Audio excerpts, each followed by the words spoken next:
Hello everyone, I'm Tonight, and I'm here to talk about the viability of Constellar Xyzs being staples for light decks.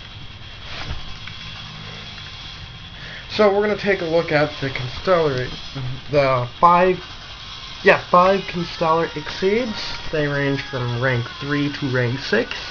2 being rank 4, one of them being completely unviable for anything that's not Constellar, because it can only be made with Constellar monsters. And the first one is Hyades. You can detach one Xyz material from this card, exchange all monsters your opponent controls for 50% of possession.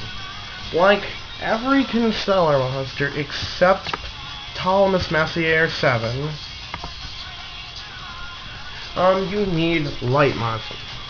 Constellar Ptolemy M7 is the only exception to the rule, and Plaesepe is overextended in that rule because you can only be made with Constellars. I write back anyways. So, 2 level 3 light monsters, like, per se, 2 Luminas. What would make you choose this card over a Leviathan or Leviathan Dragon or an Acid Golem or a Zenmanes? Well, you can detach one material to change all your opponent's monsters to face-up defense condition. Now, what you could possibly gain from this? Well, if your opponent has, like, some big beater with, like, no defense points, I guess that could do something, but there's not really much Hyades can really do. There's not much you can gain from switching all your opponent's monsters to defenses versus having a 3k or 2500 beater or special summoning a banished monster. Or just simply sitting there and not dying. Now, I understand if you've got like 2 or 3 other monsters on board and all your opponent's monsters defense sucks donkey balls, but it's not gonna happen every day, and if it does, then I guess I'm wrong. You should tell me. This is basically my own opinion, so don't kill me if I'm wrong here. Anyways. Yeah, so Hyades just switches a bunch of shit to defense position. As for face-down monsters, they still get their flip effect, so you can't stop Raikou with this card, you just get to keep the Raikou alive until further notice. And I mean, if you're scared of face downs, you can use this to find out what they really are, and if it's a Raikou, you lose something. Possibly not Hyades, depending on if you have other monsters on the field. Alright, anyways, yeah, this card, I don't really see it being used in many decks. Next one I'm going to take a look at is Constellar Omega. Some strange reason this one's in Japanese, but we still have this. Once per turn, during another player's turn, you can detach a material in basic Constellars you control, or back row proof. Now, you might be reading this and say, well, I'm not running Constellars, I just want Xyz for my Lightsworn deck. Or my War God deck, or some other predominantly light attribute deck. And this card would fit in that. You know, he's a Constellar himself, and he becomes back row proof if you make him. If your opponent's just caked on the back row, you can just basically summon this guy, and, goddamn, my excuses like crazy. And you could just, like, make this guy attack, and your opponent might activate their mirror force or respond by detaching material, and the rest of your other monsters might die. This guy will be fine. He's spell speed too, so if your opponent tries to bottomless him, you can just detach. And yes. Now you might notice that his defense is complete and utter bullshit, and you're afraid that someone might try and change its battle position. But remember, you can easily, at any time, just detach a material and it becomes completely macro-proof until the end of the turn.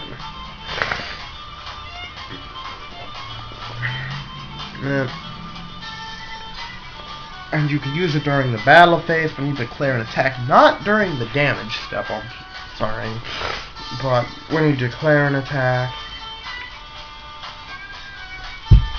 And he's a beast warrior, so if for whatever reason you've got Tenki on the field, you can swing over Logia.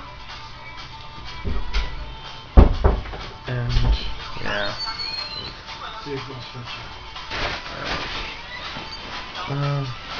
So you can swing over Logia if you have a Tenki on the field. And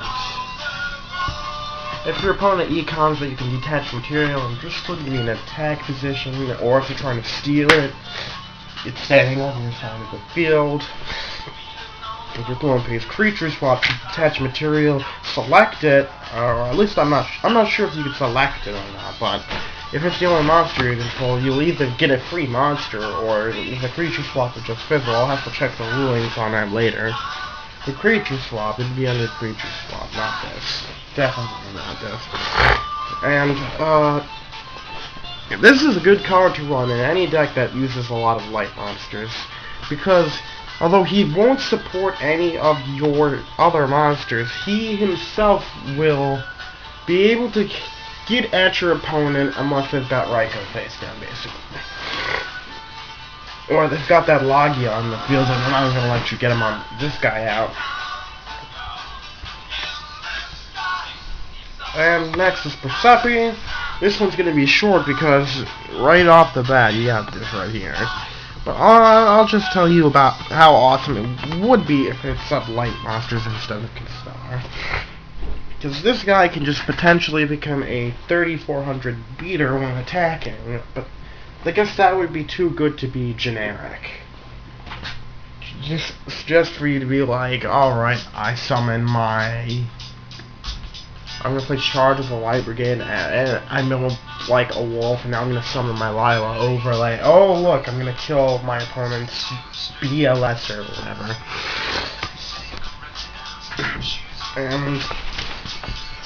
But yeah, unfortunately, it's a quick effect. It can be used during either player's turn, and it's a good effect. 3400 beater right there. It doesn't matter that your other monsters wouldn't be Constellars if you could make this guy, because he could just be like that guy who just like swings over your opponent's 3K monster, like JD or. Yeah, but now I'm gonna have to leave because he can't really do anything. Constellar Pleiades, I can question the splash ability of this because he's rank 5. That's kind of annoying. There's not a lot of decks that could make Pleiades. I mean, if you were running Heretics or Heretics, you could, like, go out of your way and run some level 5, like, normal dragon, and you'd, like, make Pleiades, like, every so often, but it wouldn't really be worth your time. You'd have to be like running a specific deck. You might be able to make it with Star Drawing, but I have to check and see. I think Star Drawing was either Light or Earth. So I'm just gonna open up another tab and see Star Drawing is water. Star Drawing. Alright, you can't hit it with Star Drawing, so yeah. You can make it with Cyber Dragon, yes, but there's not a lot of other outlets to making this guy. Because you could be like Cyber Dragon cost, but that's a Constellar deck. So, it's a good card and all, but I don't really see it being used out of Constellar decks because there aren't a lot of light-based decks that just make rank 5s all day. Except the Constellar, they'll be able to do that. You're gonna see them running Vulcan Swords and Adrius up the ass, because they can do that. And, last but not least, Constellar Ptolemy M7, or Ptolemy M7, whatever you want to call it. Yeah, Sacred Ptolemy M7, Constellar Ptolemy M7. Let's just call him that. Ptolemy M7, you know. Looks like a dragon, kind of machine type dude. He's a dragon. And he's the only monster Constellar Xyz that does not have special stipulations for making him. You make him with any attribute, the monsters will have the Constellar, and this guy is basically just like toolboxing in the graveyard, or bouncing opponents' monsters. He's dual purpose, which is pretty nice. Clean up monsters, or recover lost shit. You can run him in Frog Monarchs.